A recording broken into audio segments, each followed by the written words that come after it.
Ya, selamat malam rekan-rekan. Senang sekali ya pada malam hari ini saya akan memperdengarkan perdebatan saya dengan beberapa orang. Ya, perdebatan keroyokan sih karena tidak berhad dua h. Dan perdebatan kali ini kami membahas tentang jihad gitu. Agak ini ya, agak riskan ya mengenai jihad, tetapi ini kita bicarakan bersama-sama.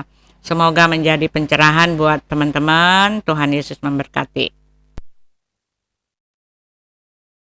Nggak ada ngaku, aduh, kamu malu ya? Itu kamu rembukan sama Ustadz itu rembukan. Bilang Ustadz, jangan bilang gitu dong, kita malu, gitu dong sama dia ya. Bilang sama dia ya, Ustadz, jangan bilang gitu ya, jangan bilang pertumpahan darah ya Ustadz. Kita malu Ustadz, malulah kita, gitu ya. Bilang sama Ustadznya.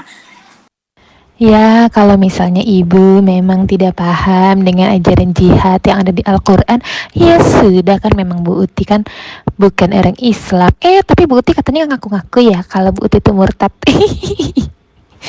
Masa Bu Uti nggak tahu sih tentang jihad itu apa? Kalau memang Bu Uti itu pernah jadi Islam loh, tapi Bu Uti pasti ngerti kan itu waktu di Bible ibu ada suku Amalek yang dibantai beserta hewan-hewan ternaknya pun dibantai Bu Uti. Bagaimana itu Bu Uti? Dan Yesus pun ya Bu Uti itu disuruh Bu Uti beli pedang Bu Uti. Tapi karena ya Bu Uti, si Yesus itu cuma punya pengikut 12 biji. Yesus ya tak berani lah Bu Uti melawan para tentara Romawi dan Yahudi robi-robinya itu. Makanya Bu Uti 12 muridnya pun kabur Bu Uti meninggalkan Yesus. Apanya yang nggak paham, orang itu dijelasin itu kok. Siapa bilang nggak paham? Kamu harus memerangi orang-orang kafir, dan dari diri kamu orang-orang kafir harus mendapatkan kekerasan. Orang kafir harus mendapat kekerasan dari kamu. Itulah orang-orang bertakwa. Kamu mau ayatnya? Dan kalau kamu bilang itu berperang, perang mana? Itu Ustadz pun itu bilang itu bukan perang kok, itu berjihad. Oke? Nih ada ayatnya nih. Jangan bilang aku ini ya.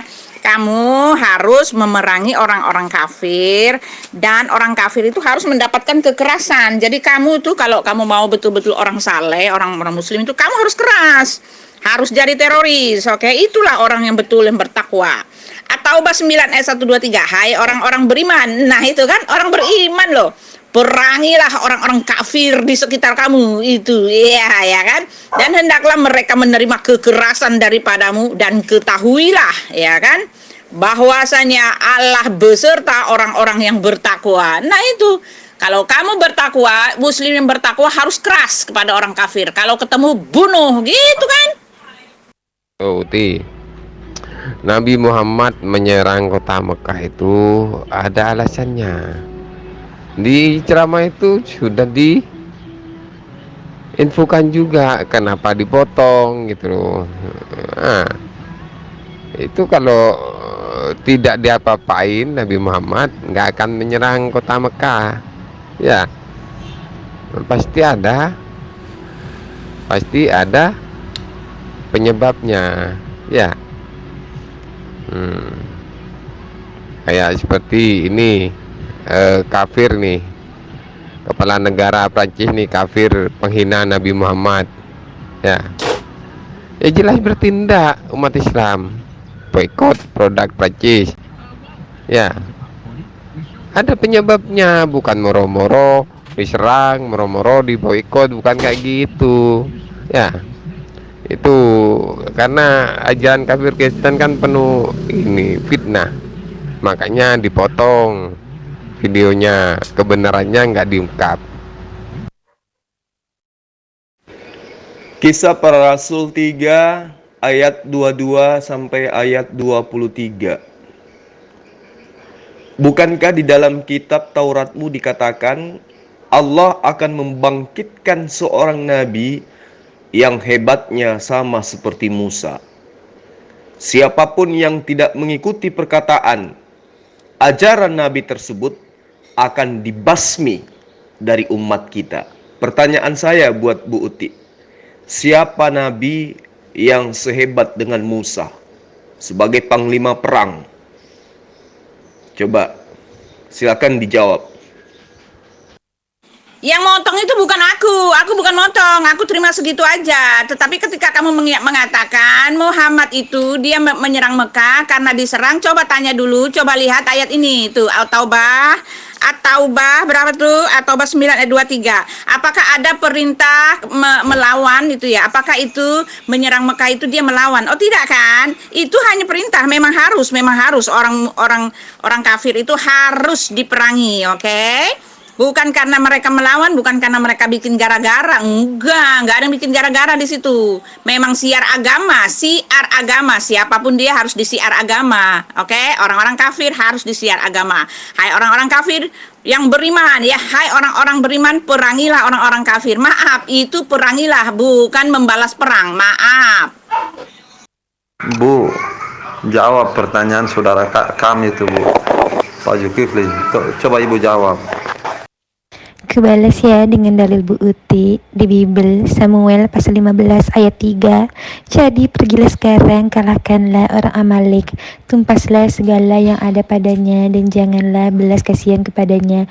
Bunuhlah semuanya, laki-laki maupun perempuan, kanak-kanak maupun anak-anak yang sedang menyusu, lembu maupun domba, unta maupun keledai. Salah apa Bu Uti, hewan-hewan ternak itu suruh dibantai sama Samuel? Sayang, kau fokus saja sama Bang Zul itu. Itu Bang Zul kau tanggapi saja, nggak usah yang lain dulu. Begitu cintaku.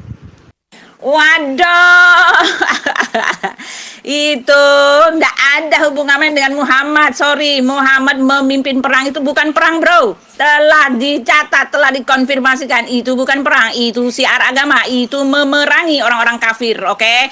Muhammad bukanlah pemimpin perang, dia bukan menteri pertahanan, dia bukan di bawahan presiden, bukan bawahan raja yang berhak, yang berkuasa memaklumat perang. Ketika Nabi mengatakan dia berperang, itu artinya dia siar agama, karena di dalam peperangan itu nama Allah didengungkan, oke? Karena ketika dia memerangi orang itu, nama Allah didengungkan, bukan nama negaranya, oke? Nah, sekarang saya mau mengatakan kepada dirimu, Pak Zulkifli, malu ya kamu ya? Itu tadi itu ustadzmu sendiri yang bilang, jangan bilang aku berdusta, aku berkhianat, atau aku menista. Tidak, itu ustadzmu sendiri yang bilang dan kitabmu sendiri yang mengatakan, oke? At-Taubah 9 ayat 1, 2, 3, hai orang-orang beriman, perangilah orang-orang kafir di sekitar kamu. Itu, dan hendaklah mereka menemui kekerasan daripadamu, dan ketahuilah bahwasanya Allah beserta orang-orang yang bertakwa. Oke, ketika kamu bertakwa, ketika kamu saleh, ketika kamu taat perintah agama, perangilah orang-orang kafir di sekitarmu, dan hendaklah mereka menemui kekerasan daripadamu. Ini jelas, tepat, tidak bisa diganggu gugat perintah Muhammad Shallallahu Alaihi Wasallam untuk berjihad, ya. Bismillahirrahmanirrahim. Ya ayyuhalladzina amanu la tattakhidhu aba'akum wa ikhwanakum awliya'a nistatabul kufra alal iman wa may yatawallahum minkum fa ulaika humuz zalimun. Wahai orang-orang beriman, janganlah kamu jadikan bapak-bapakmu dan saudara-saudaramu sebagai pelindung. Jika mereka lebih menyukai kekafiran daripada keimanan, barang siapa di antara kamu yang menjadikan mereka pelindung, maka merekalah orang-orang yang zalim. Di ayat ini tidak ada yang menerangkan tentang perintah untuk memerangi atau perintah untuk membunuh. Jadi ketika Bu Uti ingin menyerang Al-Quran, tolong untuk memahami Quran itu dengan benar. Jangan asal comot, jangan perlihatkan rasa kebencian yang begitu mendalam terhadap Al-Quran. Coba diluruskan lagi ayat berapa yang Ibu maksud, karena kalau At-Taubah ayat 23 itu menerangkan tentang pelarangan untuk menjadikan orang-orang kafir sebagai pelindung. Coba belajar lagi Bu Uti. Saya ulang pertanyaan saya Bu Uti ya, sesuai dengan dalil yang ada di dalam kitab Ibu. bahwa seorang nabi menurut pemberitaan di dalam kitabnya Musa dikatakan di dalam Kisah Para Rasul 3 ayat 22. Bukan katalah dikatakan ke Musa, kepada Musa, Tuhan Allah akan membangkitkan bagimu seorang nabi ya di antara saudara-saudaramu sama seperti aku. Dengarkanlah dia. Barang siapa yang tidak mendengarkan nabi tersebut, maka akan dibasmi dari umat kita. Akan dibasmi loh. Dibasmi dalam arti kata dimusnahkan, diperangi. Untuk cara memusnahkan itu apa? Diperangi. Nah, sekarang pertanyaan saya, siapa nabi yang sama seperti Musa yang jika tidak dengarkan perkataannya akan membasmi, akan memerangi? Silakan. Zulkifli, kamu jawab dulu pertanyaan saya. Mana apa yang dimaksud dengan perang? Jelas perang itu adalah siar agama. Perang buat kamu itu, perang buat Muhammad adalah siar agama. Karena dia bukan amanat pemerintah, bukan pemimpin perang, maklumat perang dari bangsanya. Tetapi dia berperang hanya demi menyiarkan agama. Ustadzmu sendiri yang bilang, jangan bilang aku menista. Tidak, aku tidak menista, aku tidak berbohong. Dan ayatmu sendiri mengatakan begitu. Kalau salah bilang kepada diriku, tunjukkan di mana ini tidak benar ya. Kalau salah kamu bilang sama ustadzmu itu tidak benar, kamu debati dia, lalu kamu debati aku juga di sini. Jangan mengalihkan topik, ya. Sesekali aku harus bicara juga tentang dirimu, oke? Sekarang jawab aku, apakah yang dimaksud dengan perang itu adalah karena Muhammad itu adalah menteri pertahanan, lalu dia sedang mempertahankan negaranya, oke? Ingat ya, pada masa itu semua pemerintahan itu hierarki pemerintah itu sudah ada dari dulu, dari pemerintahan Yesus Kristus juga hierarki pemerintahan itu ada. Oke, tentara-tentara Romawi itu mereka itu di bawah kerajaan. Kalau Muhammad dia bukan pejabat pemerintah. Jadi ketika dia mengatakan perang apa yang dimaksud? Perang siar agama. Dia yang memerangi, dia yang menyiar agama. Jadi jangan bilang ada perang apaan?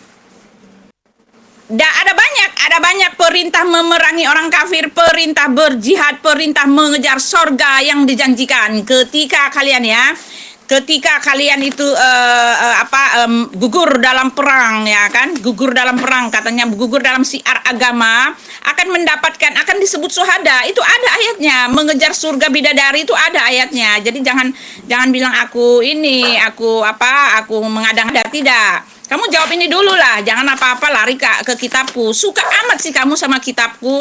Udah masuk Kristen aja, seneng banget kayaknya sama kitabku itu. Kamu kayaknya terobsesi ya sama Alkitab ya. Obsesi nih kayaknya nih Pak Zulkifli nih. Ibu Uti, jadi berdiskusi tentang agama itu, apalagi ibu kan ngaku sebagai murtadin. Ya, jadi tolong ketika kita berbicara tentang agama, jangan dikedepankan kebencian. Biar bagaimanapun Islam itu kan juga saudaranya ibu, ya kan? Apalagi ibu kan pernah sebagai seorang Islam, katanya. Nah, ditambah lagi slogan di dalam ajaran ibu kan ajaran kasih, ya kan? Untuk itulah kemudian ayo kita berdiskusi. Ya, kita nggak usah pakai Quran karena Anda tidak paham Quran. Yang Anda harusnya menyebut ayat 29, ibu nyebutnya ayat 23. Ditertawakan, Bu, ditertawakan. Jadi mending sekarang kita buktikan siapa nabi yang sama seperti Musa yang diterangkan di dalam Kisah Para Rasul 3 ayat 22 dan ayat 23, di mana dikatakan Allah akan membangkitkan seorang nabi yang sama seperti Musa, di mana siapapun yang tidak mengikuti perkataan nabi tersebut maka akan diperangi, akan dibasmi. Nah, nabi yang dimaksud di sini siapa, Bu? Coba Ibu jelaskan. Tentang agamamu kepadamu, kamu bilang aku benci. Oh my God, yang benci siapa? Orang aku ngebahas ayatmu kok.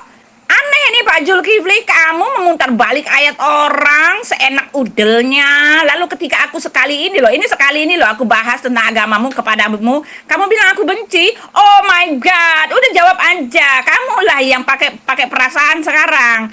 Nah, ketika kamu merasakan bahwa aku membenci, nah begitu juga ketika kamu Ketika kamu mengutak-atik ayat orang lain seenak dengkulmu, menyelewengkan, memanipulasi seenak dengkulmu, kita tuh bikin apa kepada dirimu? Apa yang ku bikin? Aku jawab dengan sempurna, tepat, jelas, dan benar. Sekarang aku minta kepada dirimu, ayo kamu sanggah itu pernyataan ustadzmu sendiri bahwa kamu tidak berjihad, oke? Bahwa tidak ada pertumpahan darah, oke? Bahwa yang disebut perang itu bukanlah berjihad. Ayo bilang, ayo dong. Ayo dong, jawab dong. Jangan bilang aku bawa-bawa perasaan. Aku nggak bawa perasaan kok. Sesekali dong, enak aja. Masa agamaku terus dibahas? Ini sekali loh aku bahas ini sama kamu. Masa dalam begini aja kamu udah baper, kamu udah langsung tersinggung. Nah, dengan begitu kamu pikir gitu loh. Orang Kristen kenapa bisa mengampuni kamu seperti itu setelah penghinaan, penghujatan, pemanipulasian yang kamu lakukan kepada orang Kristen? Kami bisa menjawabnya dengan sempurna gitu loh. Nggak ada main-main perasaan gitu loh. Aku jawab semua pemanipulasianmu itu dengan sempurna, baik, tepat, dan benar gitu kan. Nah sekarang memang kenapa itu loh, apa bedanya kamu dengan saya? Kita kan dialog antar agama, lintas kan, bolak-balik. Sesekali ayolah, sesekali ini aku akan bicara jelas tentang agamamu. Kasih tahu dong, yang namanya berperang itu apa sih gitu loh. Apa sih? Apakah Muhammad itu pemimpin perang, menteri pertahanan? Ya, sekelas menteri pertahanan, jadi dia bisa memaklumat perang gitu loh, ya. Jawab ya. Nggak usah bahas aku punya dulu, nggak usah bahas ya.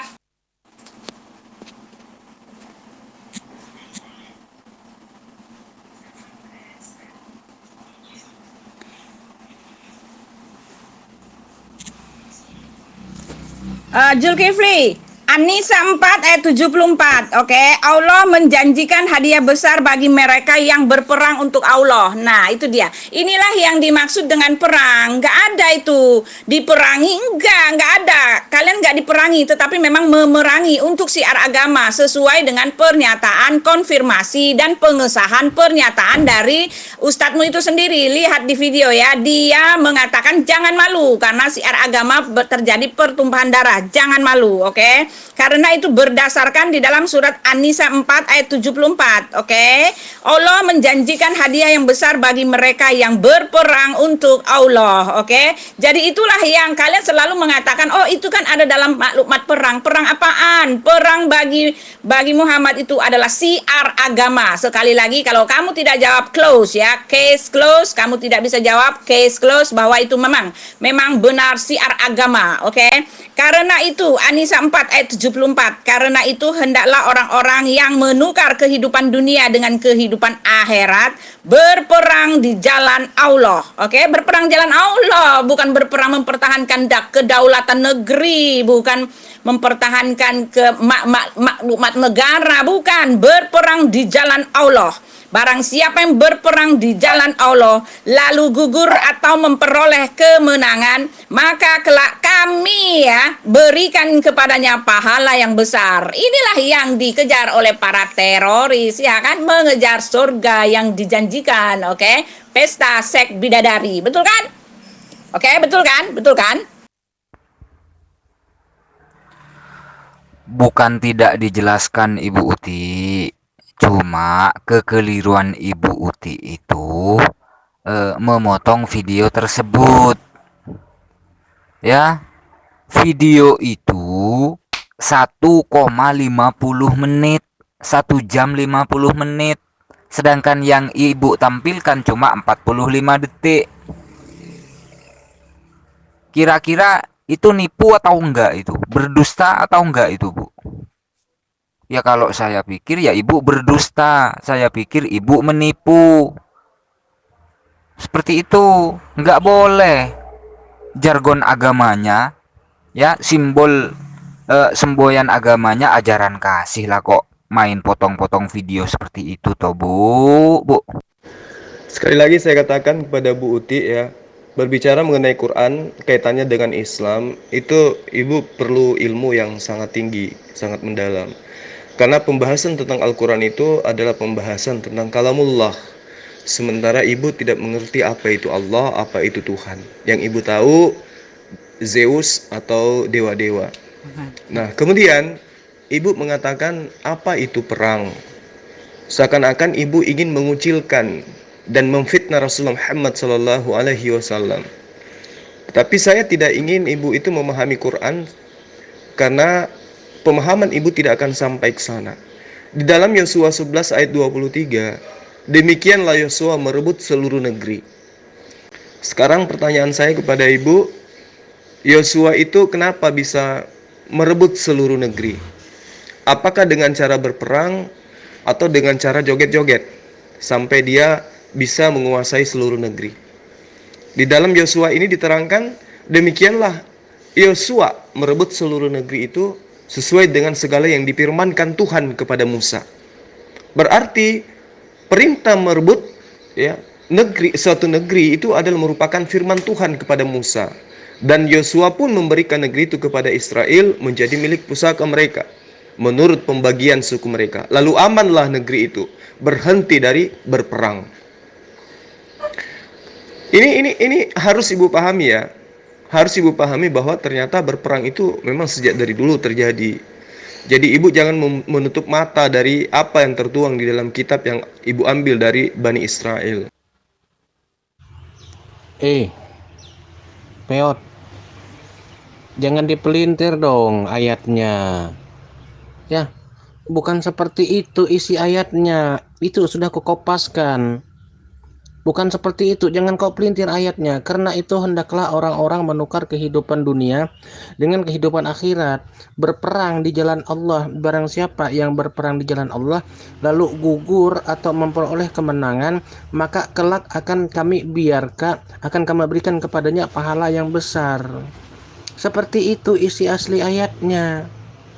Dan kamu jangan juga melupakan ayat lainnya. Ya, di dalam Al-Baqarah ayat 190, dan perangilah di jalan Allah orang-orang yang memerangi kamu. Aduh, debat kotor asal pelintir ayat. Pak Zulkifli, ketika kamu mengatakan bahwa Alkitab itu bukan firman Allah, lalu kitabmu itu adalah firman Allah, maaf Pak, maaf, kamu tidak boleh mendiskreditkan kitab orang lain, lalu menggadang-gadangkan, memuji-muji, menyombong-nyombongkan kitabmu sendiri. Semua kitab yang dibilang palsu atau tidak palsu itu berasal dari pembuktian, oke? Nah, sekarang saya nggak mau disetir Pak, kita selesaikan dulu kenyataan bahwa Ustadzmu sendiri mengatakan jangan malu. Memang ada pertumpahan darah, memang siar agama itu adalah pertumpahan darah dilakukan dengan pedang, dengan pertumpahan darah.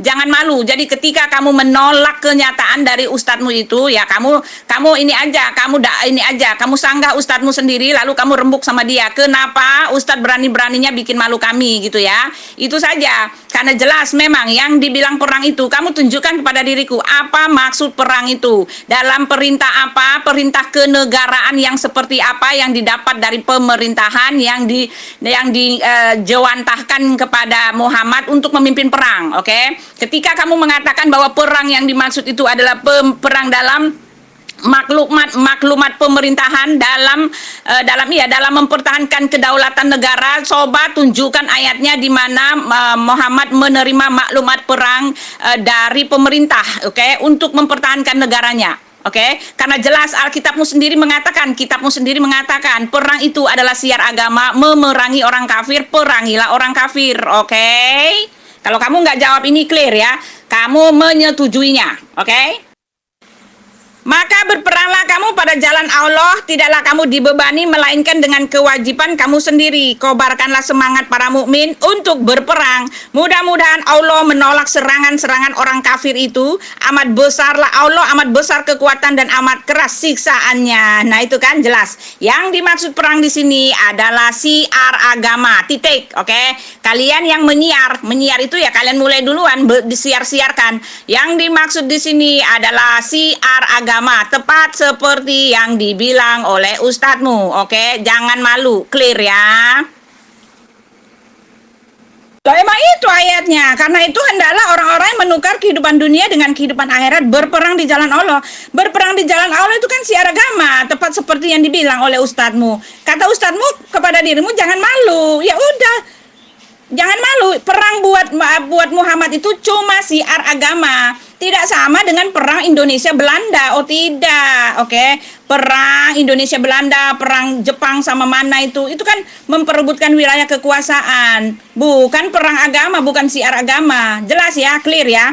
Oh, karena itu hendaklah orang-orang menukar kehidupan dunia dengan kehidupan akhirat, berperang di jalan Allah. Oke. Nah, perang siar agama itu ya, maka berperanglah pada jalan Allah. Tidaklah kamu dibebani melainkan kewajiban kamu sendiri. Nah, itu kamu harus berperang. Oke, wajib kamu sendiri. Kobarkanlah semangat para mukmin. Nah, itu untuk berperang. Mudah-mudahan Allah menolak serangan orang-orang kafir itu. Jadi yang diperangi itu, yang dimaksud berperang oleh Muhammad itu jelas siar agama, enggak ada yang lain selain siar agama. Jangan malu, itu ustadzmu sendiri yang mengkonfirmasikan. Kamu ini aja, kamu rembukan deh sama ustadzmu ya. Ya, karena itulah ketidaktahuan ibu. Di dalam Al-Quran memang banyak ayat-ayat yang menceritakan tentang perang. Misalnya di dalam surah An-Nisa ayat 74 dan ayat 76. Tapi ibu ketika menjelaskan tadi, ya, berapi-api tapi ternyata salah sebut ayat yang harusnya 29, ibu sebut 23 dan berulang. Menandakan bahwa ibu membaca literal tentang Islam itu hanya berdasar terhadap kebencian. Tidak seperti saya mempelajari, mengkaji, menghafalkan ayat-ayat di dalam kitab ibu murni karena sayang terhadap ibu dan Kristen-Kristen lainnya, untuk mengajarkan Kristen lainnya agar kembali menuju kepada jalan yang benar, jalan yang lurus, yaitu jalan para nabi. Nah, ketika ibu menghujat tentang ayat-ayat perang di dalam Al-Quran, maka ibu harus tahu di dalam kitab ibu pun, ya, ribuan kata yang paling banyak tertuang di dalam kitab ibu itu adalah tentang pembunuhan. Ya, perintah-perintah paling banyak di dalam kitab ibu tentang pembunuhan itu ada ribuan. Sementara tentang kasih itu hanya 2 ayat. Jadi bagaimana mungkin kemudian ibu mengatakan orang lain itu buruk sementara ibu sendiri buruk? Pertama, kalau kamu cuma membenturkan pendapat orang lain, lalu kamu jadikan itu bahan, bagaimana kalau aku benturkan kamu dengan pendapat pendeta Henry dan dia juga pendeta loh. Dan dia juga pengikut Kristus. Dia katakan Trinitas sesat. Rembuk dulu kamu sama pendeta Henry, itu pertama. Kedua, At-Taubah ayat 13. Mengapa kamu tidak memerangi orang-orang yang merusak sumpah janjinya? Mengapa kamu tidak memerangi orang-orang yang merusak sumpah janjinya? Padahal mereka telah keras kemauannya untuk mengusir Rasul. Dan merekalah yang pertama mulai memerangi kamu. Jelas. Di sini kami hanya disuruh untuk bela diri jikalau diperangi. Ya, jelas ya. Ya, Peot. Ya, baca juga dong ayat lainnya, Peot. Boleh ya? Boleh. Menafsirkan ayat cuma melihat satu ayat. Boleh ya? Boleh. Kalau boleh, awas. Saya akan kutip ayat Bible dan saya akan ikuti egois seperti kamu, tidak boleh melihat ayat yang lainnya. Hancur Bible kamu. Peot. Kalau cuman mau membenturkan pendapat satu ke pendapat lain, carikan juga video. Ini perbandingan. Semoga kamu paham dengan arti perbandingan. Carikan juga video di mana pendeta Henry katakan Trinitas sesat. Ya, kamu rembukan saja dulu dengan pendeta Henry. Harry, kamu kan suka bermain berlogika. Satu ayat, kamu kan gak perlu pakai ayat. Sekarang kenapa kamu minta aku pakai ayat? Kamu kan gak suka pakai ayat, pakai logika. Nah, sekarang logikanya, apakah Muhammad adalah menteri pertahanan yang berkuasa, yang mempunyai hak untuk memaklumat perang? Oke, itu saja logikanya. Dan ketika dia mengatakan perang, kalau gitu perang apaan ya? Udah gitu aja, logikanya seperti itu kan. Kalau dia mengatakan perang, ya perang siar agama. Nggak ada lain dan nggak ada bukan. Dengan apa? Ya dengan pedang, ya namanya juga perang gitu kan. Ya sudah dimaklumi, disiarkan, disahkan oleh ustadzmu itu. Sudah, bukan aku loh yang potong-potong, bukan aku yang potong-potong. Itu jelas, clear, jangan malu. Udah, titik, clear ya. Titik, tidak ada yang bisa jawab. Ibu Uti, kalau berdialog itu yang fair, ya. Ibu Uti dengarkan PN-nya Bang Zulkifli M. Abbas supaya tidak gagal paham. Dan Bang Zulkifli juga sudah mendengarkan, selalu mendengarkan PN-nya Ibu Uti. Biar Ibu Uti menjawabnya tidak gagal paham. Ya, belajar yang berdialog yang baik ya Bu Uti ya. Ibu Uti, makanya tadi kan saya kirimkan video yang full, video yang lengkap. Itu durasinya 1 jam 50 menit itu. Kalau ibu ini memang tidak kalau memang Ibu Uti ini tidak menyimpan kebencian terhadap kami Muslim, seharusnya ibu itu simak dulu itu video yang saya kirim. Itu durasinya 1 jam 50 menit. Kenapa yang ibu tampilkan cuma 45 detik? Inilah jikalau kamu tidak memahami cara debatku. Aku menggunakan ayat, lalu kusandingkan dengan logika. Ya, begitu, Ti. Makanya jangan pewot doang disodorin, jangan tua doang disodorin, ya. Ilmu juga kudu cerdas. Zulkifli, jangan membangga-banggakan diri, jelek-jelekin orang. Mengkaji, menghafalkan yang kamu kaji itu kamu sekolah teologi ya. Kalau kamu belajar dalam konteks dalam jalur yang benar, saya tanya, kapan ada itu nggak? Kamu ada sertifikat sekolah teologi ya nggak? Kamu sertifikat sekolah Alkitab nggak? Nah, ketika kamu mengatakan kamu mengkaji, kamu belajar, yang kamu kaji itu apa? Apakah ada dalam track yang benar? Oh tidak, kamu mengkajinya dengan mencari kesalahan, mencari pembenaran untuk kitabmu sendiri. Kamu tidak pernah belajar Alkitab kok. Kamu tidak pernah belajar. Kamu tidak ada di sekolah teologi ya. Ketika kamu sekolah teologi ya, maka pemikiran kamu tentang Alkitab tidak seperti ini. Kamu kan belajar dari literatur, kamu belajar dari artikel yang memang rekayasa. Kamu belajar dari tafsiran gitu kan, dari semua yang sesat-sesat itu yang adalah bendera kamu sendiri. Bahkan kamu belajar dari segala tuh yang Barnabas itu, Injil Barnabas, segala Talmud, segala semua yang tidak bicara tentang esensi Alkitab. Kalau kamu mengatakan kamu mengkaji Alkitab, aku mau tanya kapan kamu sekolah teologi gitu loh. Jadi jangan sok-sokan mengaku-mengaku kristolog. Apa yang kamu pelajari dalam ilmu pendidikan apa gitu loh? Iya kan? Yang kamu pelajari itu kan sama aja dengan yang lain-lain. Boleh belajar dari literatur, artikel, orang-orang dari kalian untuk kalian kepada kalian. Ya sesatlah kalian gitu loh. Ketika kamu mengatakan aku benci, oh tidak, yang benci itu kalian gitu loh. Kamu itu yang benci, menyelewengkan ayat orang. Yang aku lakukan sekarang, aku hanya menjawab kamu kan, meluruskan kamu. Sesekali aku bicara tentang kamu udah kelojotan. Ini kelihatan kamu kelojotan. Oke Her, itu Zulkifli, saya H2H sama kamu, tapi kamu hanya 3 menit, biar fair. Jangan sekali monolog. Kamu bukan berdialog sama saya, makanya saya malas. Kamu bermonolog, kamu berkhotbah. 1 VN bisa 50 menit. Ibu Uti, kenapa saya katakan ibu itu membahas Al-Quran karena kebencian? Meski ibu mengatakan tidak ada itu kebencian, tapi ya dari cara Anda memaparkan, terus kemudian asumsi-asumsi ibu tentang ayat-ayat perang, itu menunjukkan bahwa ibu sangat benci terhadap Islam. Kalau kami umat Islam ini mengkaji dalil-dalil yang ada di dalam kitab ibu itu karena berlandaskan sayang. Gini peotnya, kalau cuman asal comot tanpa melihat ayat yang lain, aku juga bisa. Sekarang jangan kamu suruh aku untuk melihat ayat lain, ataupun ayat 16, 17, serta 18-nya, jangan.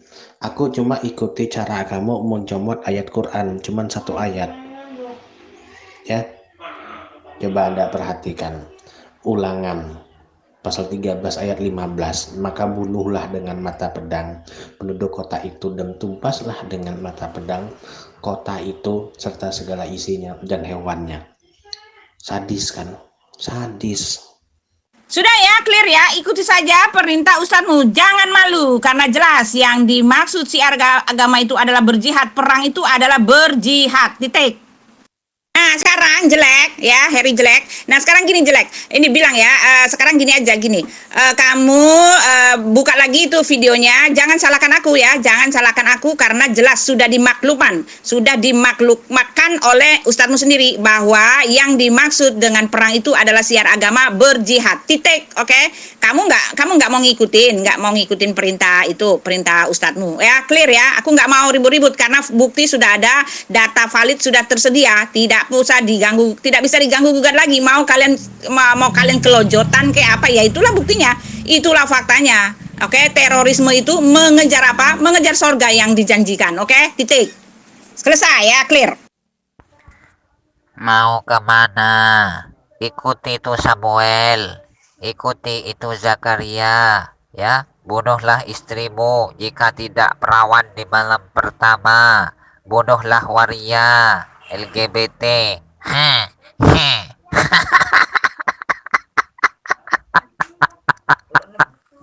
Ya, terima kasih ya. Ini jadi kesimpulannya adalah ada satu video, bukan saya yang potong-potong, saya cuma mau membahas video itu. Di dalam video itu saya juga dapat yang mengatakan seperti itu, bahwa memang ada, ustadznya sendiri mengatakan memang ada pertumpahan darah, dan itu jangan malu, memang siarnya seperti itu. Jadi saya membahas masalah itu, tetapi ya dibilang menghujat, dibilang apa gitu. Dan yang lebih parahnya kan tadi Pak Zulkifil mengatakan bahwa kita ini penyembah deus, penyembah dewa-dewa gitu. Dia suka-sukanya ngomong, tapi kalau kita bahas ya mau bertanya, suka bertanya tapi tidak mau ditanya. Itulah kesimpulannya. Terima kasih ya. Tuhan berkati. God bless.